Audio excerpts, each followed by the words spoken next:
Well, Scott Morrison had to meet the South Korean president in Canberra, but didn't stop Opposition Leader Anthony Albanese wasting no time getting up to Queensland to campaign as soon as that particular state border opened. Well, on reopening international borders, Albanese was in a slightly different frame of mind on the weekend.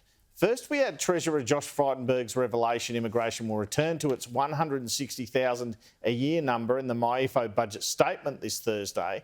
So in came the opposition leader with this apparent dog whistle in the Sunday Telegraph. He said that while migration was important, I quote, "I also know it shouldn't be a substitute for training Australian workers for Australian jobs," adding, quote, "We should not be a country where Australian workers are cut off from job opportunities." Well, Kieran has interviewed the opposition leader today. We'll play that interview for you later and put the heat on him in terms of this quote. He appears to confirm here that if elected, he would not curb migration. When you talk about the skills program, obviously that's something that we need to deal with as a nation in terms of productivity. But surely the other side of that is getting skill migration and students back. At the weekend, you called it mass migration, but isn't it simply returning back to the levels that we had prior to the pandemic? Don't we need it to boost economic activity? Migration plays an important role in our economy. There's no question about that. I've never questioned the need for migration. What I say, though, is we need to make sure that we skill up Australians. What happened when the borders were shut was we'd become so reliant upon temporary migration. We're not identifying where the jobs are today and the jobs of the future and then training Australians for them.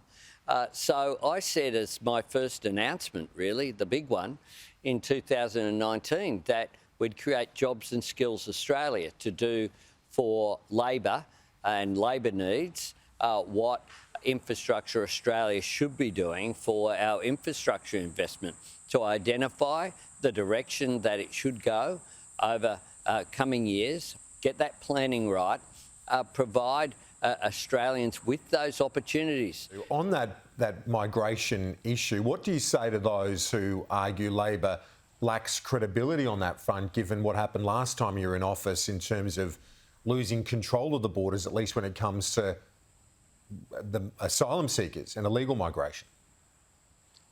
Oh, we can talk all we like about things that happened a decade ago, but Labor has a clear policy which is similar to the government's in a range of those areas. But one of the things that you'd also say, Kieran, is that why is it that the government hasn't taken up the offer of New Zealand, which would have saved a lot of money and made a difference with regard to settling people there. And also in this interview, with the government seeking to form a debates commission for the upcoming election campaign, Anthony Albanese criticised the proposal and short-circuited it, committing to at least one Sky News People's Forum, at least one, during the campaign. He wants debates and he wants those forums to continue. Let me invite you then to take part in that traditional event, the Sky News People's Forum with undecided voters. Will you commit to taking part? Absolutely, I'll commit to that, Kieran. And the Sky News People's Debate is an important forum. It gets ordinary Australians to have an opportunity to question the Prime Minister and the alternative Prime Minister during an election campaign. I want to see that debate take place, and it should take place here in Queensland.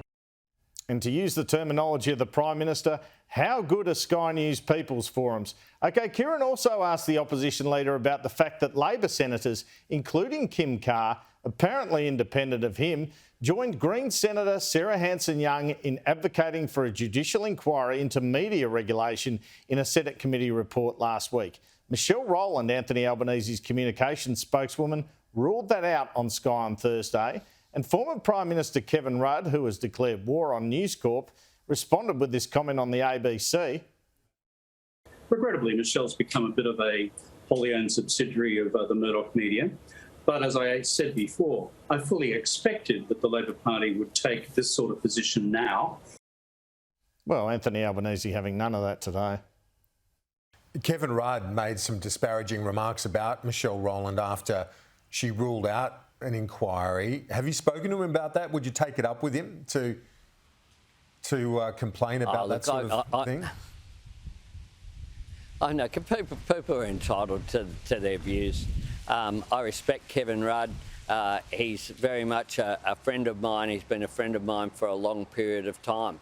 But Michelle Rowland, as our communications spokesperson, I think does a fantastic job. She'll be the communications minister in a government that I lead. And she has a background, of course, in the law when it comes to communications. She's an outstanding spokesperson. She's right on top of areas like the National Broadband Network, where we've made significant announcements.